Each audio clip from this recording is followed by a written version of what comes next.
Kasus harta tak wajar ex-pejabat pajak Rafael Aluntri Sambodo terus bergulir. PPATK telah memblokir puluhan rekening yang terafiliasi dengan Rafael. Nilai transaksinya sangat fantastis, sekitar 500 miliar rupiah. KPK pun kini memulai tahap penyelidikan. Lalu bagaimana cara mengusut transaksi fantastis dalam rekening Rafael Alun dan bagaimana penerapan pidana pencucian uangnya? Sudah bergabung bersama kami dalam diskusi kali ini mantan pimpinan KPK Saud Situmorang dan mantan Kepala PPATK Yunus Hussein. Untuk saat ini masih bergabung adalah mantan Kepala PPATK Yunus Hussein. Pak Yunus, apa kabar Pak? Kabar baik, alhamdulillah. Terima kasih sudah bergabung. Kami juga masih menantikan ke Pak Saud Situmorang untuk bergabung dalam diskusi kita kali ini. Pak Yunus, dari temuan PPATK dan sudah ada upaya untuk memblokir 40 rekening ini, berarti sudah gamblang ya tampaknya ada upaya tindak pidana pencucian uang di sini atau gimana sebetulnya? Jadi istilahnya untuk tindakan PPATK itu memang penghentian sementara transaksi baik seluruh atau sebagian, bukan pemblokiran, karena pemblokiran itu konotasinya dengan upaya paksa itu sudah penyidik lah yang lakukan gitu. Jadi alasan PPATK untuk menghentikan sementara itu karena harta itu diduga berasal dari tindak pidana. Dan dasarnya di Undang-Undang Nomor 8 2010 di pasal 44 ayat 1 huruf I dan ada di pasal 65 yang mengatur mengenai PPATK berwenang menghentikan transaksi baik sebagian atau seluruhnya harta kekayaan yang diduga berasal dari tindak pidana. Jadi kalau di sini disebut pasal 1 menyebutkan yang diketahui atau dicurigai merupakan hasil tindak pidana. Dicurigai atau diketahui merupakan hasil tindak pidana. Itu alasan PPATK. Jadi harus ada nexus, ada hubungan antara aset tadi dengan tindak pidana yang terjadi sebelumnya. Tapi kalau dikaitkan dengan kasus ini, TPPU-nya udah kena atau belum, Pak? Jadi yang paling penting adalah dalam TPPU bahwa ada harta kekayaan yang diketahui atau dicurigai berasal dari tindak pidana. Kalau sudah ada harta itu, kemudian harta itu ditransaksikan misalnya, atau disembunyikan, disamarkan asal-usulnya, itu baru melahirkan tindak pidana baru yang namanya TPPU. Sementara tindak pidana asalnya yang melahirkan harta hasil kejahatan tadi, nanti dibuktikan, wajib dibuktikan oleh si terdakwa di pengadilan. Kemudian pasal 77 Undang-Undang 8 2010, terdakwa wajib membuktikan bahwa hartanya bukan berasal dari tindak pidana. Bukan penyidik yang harus membuktikan. Tidak harus ya. Karena pasal 69 menyebutkan di Undang-Undang 8 2010, untuk memulai pemeriksaan TPPU tidak wajib dibuktikan terlebih dahulu pidana asalnya. Yang paling penting udah ada uang haramnya dulu itu. Uang haramnya ada, juga ada petunjuk atau ada dugaan, ada bukti permulaan yang cukup, adanya TPPU, silakan diteruskan penyidikan TPPU. Nanti sudah tentu akan ketahuan tindak pidana asalnya yang diduga menghasilkan harta itu, digabungkanlah dakwaannya, yaitu korupsi dan cuci uang. Nah, cuman untuk harta yang berasal dari tindak pidana ini, kewajiban terdakwa lah yang membuktikan bahwa asetnya berasal dari sumber yang sah. Kalau enggak, dianggap sudah ada pidana asal yang dalam oleh terdakwa, beda pasal 77 itu. Oke, mantan Komisioner KPK Saud Situmorang juga bergabung bersama kami lewat sambungan telepon. Pak Saud, apa kabar Pak? Baik, selamat sore. Selamat sore Pak. Anda juga melihat hal yang sama bahwa dengan langkah PPATK memblokir 40-an rekening ini yang nilainya bahkan fantastis, setengah triliun rupiah ini, ada kecurigaan ada TPPU di situ?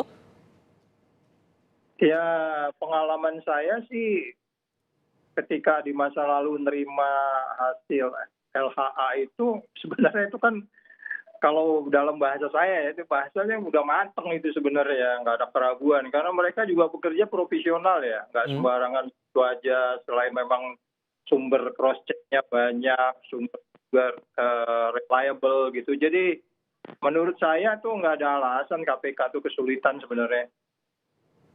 Oke, ditambah lagi dengan fakta bahwa ini rekening punya Rafael, ada punya keluarganya juga, dan itu terkait dengan individu bahkan badan usaha. Sebegitunya ada upaya begitu yang ditangkap bahwa ini harta coba disamarkan dengan pola sedemikian, begitu?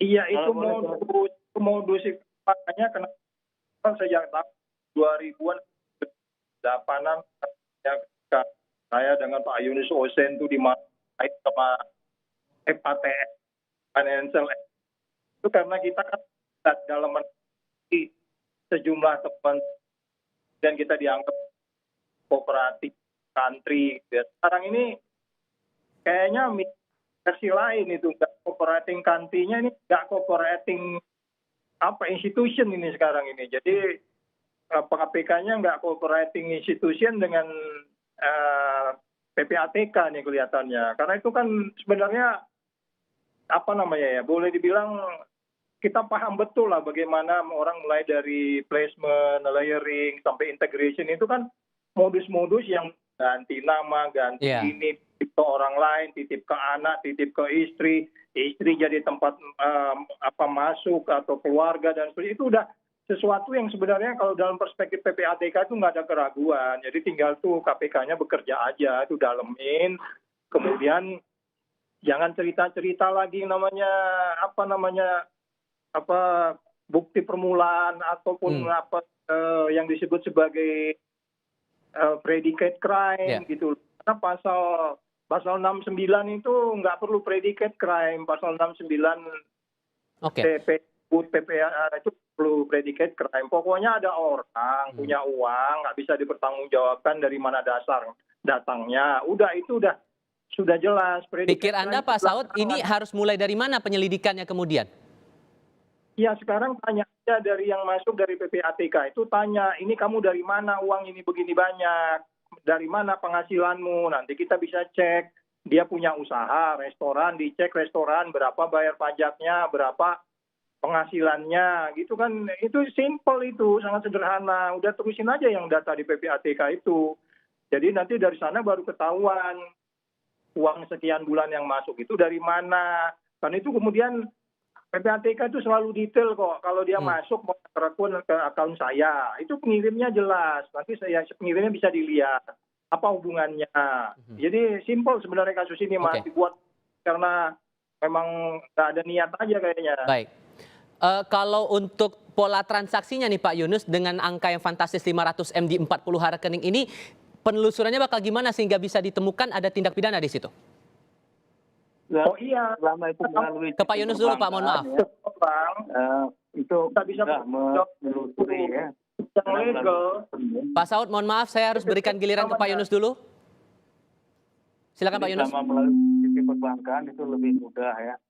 Yang lebih susah lagi kalau pakai uang tunai, karena uang tunai itu dalam bahasa cuci uang disebut anonymous asset type, tipe aset yang tidak ada namanya, tidak ada jejaknya, tidak ada paper trail-nya. Sepanjang melalui sistem perbankan, dia pakai nama sendiri, nama orang lain, nama perusahaan, pakai KTP palsu, itu mudah bisa ditelusuri. Karena ada jejaknya, semua ada. Even uang itu sudah diambil, sudah pergi pun masih ada, jejak-jejaknya masih ada gitu. Nah bagaimana caranya ya memang harus dilihat transaksi-transaksi tadi, minta bantuan PPATK.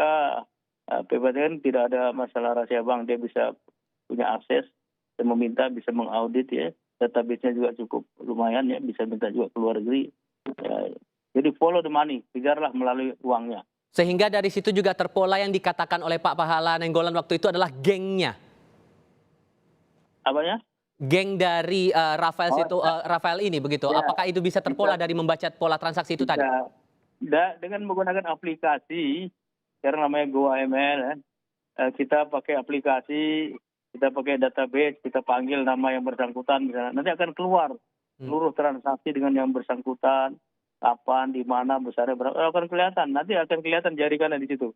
Siapa yang ada kaitan. Bisa kelihatan, bisa. Oke. Kalau menurut Anda, Pak Saud, KPK kan juga memeriksa orang pajak lain, termasuk konsultan pajak ini juga rekeningnya juga diblokir begitu.